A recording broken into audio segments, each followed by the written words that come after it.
Des observateurs internationaux dépêchés pour l'élection présidentielle d'ici dimanche sont bloqués dans un hôtel de la place. Détail sûr. Lutte contre la fraude, une forte quantité des produits prohibés et périmés saisis par la douane sont incinérés. Le groupe de concertation des acteurs politiques lance ce vendredi les Town Hall Meetings, une stratégie de sensibilisation de masse.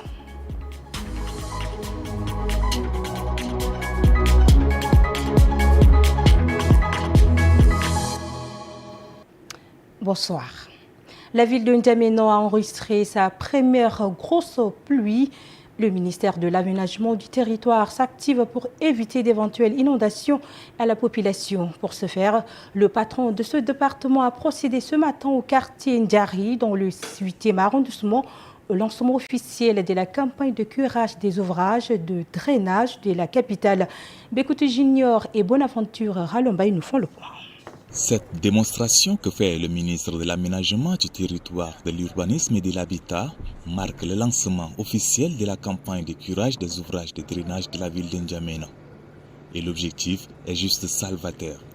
Éviter à la ville capitale d'être victime des inondations cette année où les prévisions pluviométriques font peur.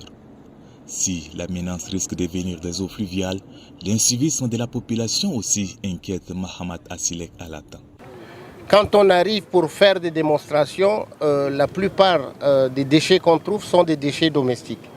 Et là, nous demandons à la population, il ne suffit pas simplement d'indexer chaque jour l'État, les communes, les mairies, mais on a aussi un devoir et des obligations pour respecter notre environnement. On voit beaucoup de bouteilles et beaucoup de déchets qui sont dans les caniveaux.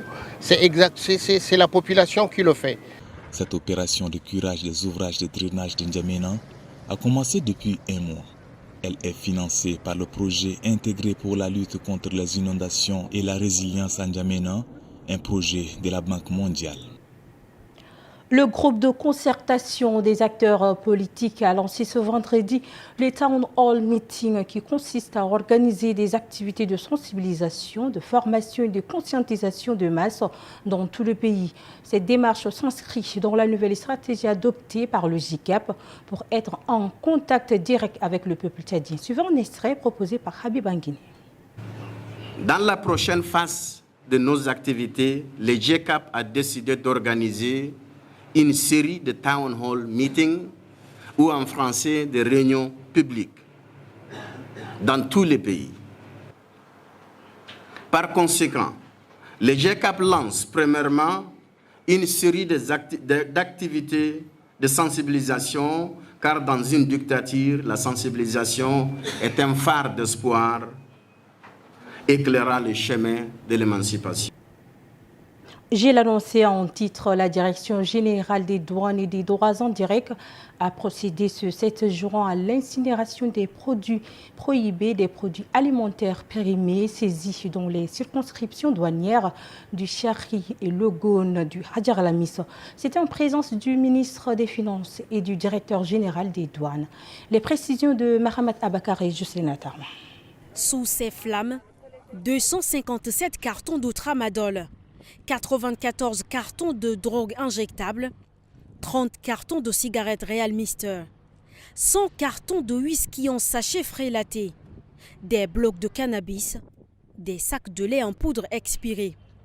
Ces produits prohibés et expirés ont été saisis dans le Logone Chari et le Hadjar Lamis par les douaniers. C'est la deuxième fois que nous brûlons des drogues ici sur le site de Toukra.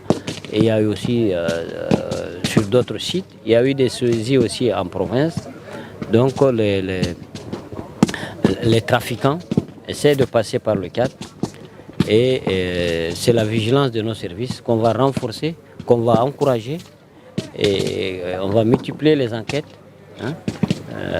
et aussi prendre des mesures pour tous ceux qui auront été trouvés comme complices. Selon le procureur de la République Zadadine Adoum, une enquête est ouverte afin d'appréhender les présumés auteurs de ce trafic afin qu'ils répondent de leurs actes devant la justice. Tchad Info TV, c'est aussi la compilation des informations phares qui font l'actualité. Une présentation d'Yves Ismaël suivie. Dans un communiqué publié ce vendredi, l'Agence nationale de gestion des élections déclare qu'elle n'a pas pris d'engagement financier avec les missions d'observation électorale nationale ou internationale. Avant d'accorder l'accréditation, elle a exigé que chaque mission garantisse sa propre prise en charge. Les lettres d'accréditation délivrées mentionnaient clairement que l'ANCHE ne finance pas les missions d'observation. Elle informe également que les hôtels et restaurants ne peuvent pas lui reprocher l'insolvabilité des missions d'observation car sa seule obligation était de délivrer les lettres d'accréditation. Le Premier ministre Alamai Alina a rencontré ce vendredi 7 juin son Excellence Wang Zining, ambassadeur extraordinaire et plénipotentiaire de la République populaire de Chine au Tchad, pour discuter des relations de coopération entre les deux pays. Ils ont évoqué plusieurs domaines de collaboration potentiels, tels que les infrastructures, la santé, l'éducation. Le Premier ministre a souligné l'importance d'une diplomatie plus active pour le développement du pays. Une grande opération d'incinération de drogue a eu lieu à quelques kilomètres de la sortie sud-ouest de la ville d'Abéché, au Tchad, dirigée par le gouverneur de la province du Ouaddaï, selon le procureur de la République près du tribunal de grande instance d'Abéché. Enka Nicolas Paimi, le trafic et la consommation de drogue sont strictement interdits au Tchad. Avec des sanctions sévères pour les contrevenants, les 820 cartons de drogue saisis ont été incinérés d'une valeur estimée à 9 milliards et 20 millions de francs CFA. Cette action montre l'engagement des autorités tchadiennes à lutter contre le trafic de drogue et à protéger la société. Les employés de la Société des télécommunications du Tchad réunis au sein du syndicat national des agents du secteur des technologies, de l'information et de la communication et du syndicat des agents des télécommunications ont exprimé leur reconnaissance à l'équipe dirigeante de la dite société pour l'exécution de la nouvelle convention d'entreprise. C'est au cours d'une cérémonie organisée ce 7 juin à N'Djamena Ndalepoul et Abakar Lambert. Fini les longues semaines de grève à la Sotel Tchad. Satisfait du management de la nouvelle équipe dirigeante de cette société, qui a notamment permis la mise en œuvre de la nouvelle convention d'entreprise.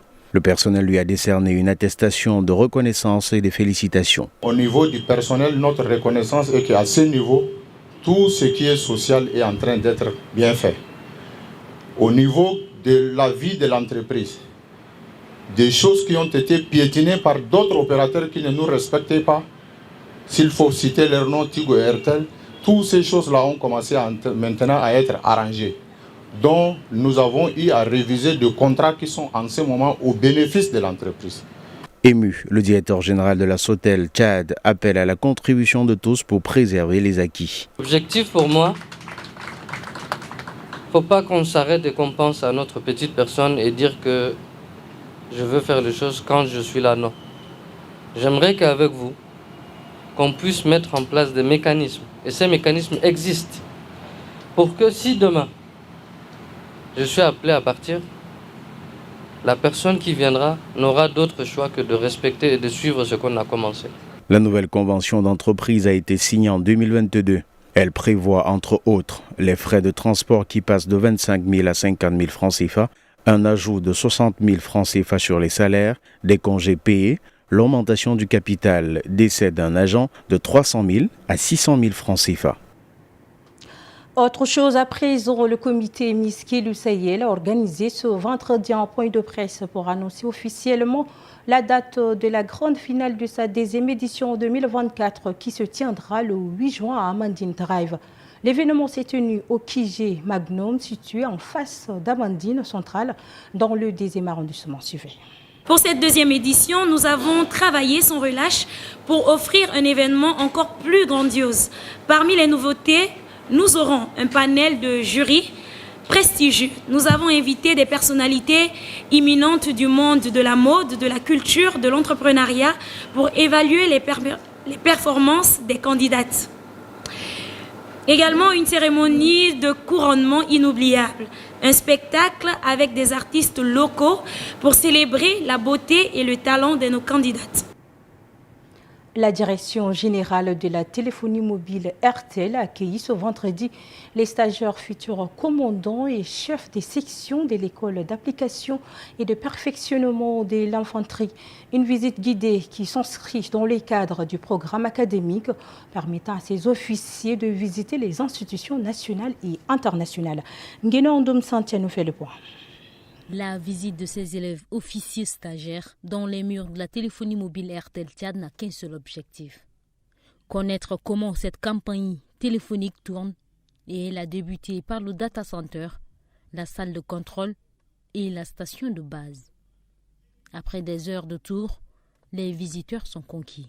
Cela nous a permis, avec les responsables de RTL, de comprendre le fonctionnement de RTL. Et vous savez que dans l'armée, on a plusieurs corps de métier.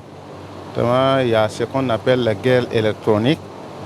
Donc on a besoin de gens formés dans le domaine du SIC, des systèmes d'information et de communication, pour déjouer certaines attaques des institutions de l'État.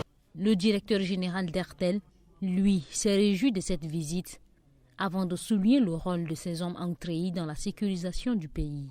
La sécurité nationale, la stabilité du pays dépend de ces derniers, comme l'a dit le responsable d'RTL Tchad. Aujourd'hui, pour RTL, de vous avoir dans nos locaux, je suis sûr que vous avez échangé longuement avec mes collaborateurs et que vous avez compris comment la technologie fonctionne, la téléphonie mobile, et comment nous contribuons aussi à amener cette sécurité-là. Je suis sûr que vous nous utilisez beaucoup plus dans tout ce qui est outil pour nous permettre d'assurer cette sécurité-là. L'école d'application et de perfectionnement de l'infanterie, composée de la première promotion des futurs commandants d'unité et de la deuxième promotion du chef de section, est à sa première fois à une visite dans une institution de téléphonie mobile. Une remise de cadeaux symbolique a clôturé cette visite guidée. Ainsi s'achève ce programme. Mesdames, Messieurs, merci de l'avoir suivi. Le programme continue sur Tchad Info TV.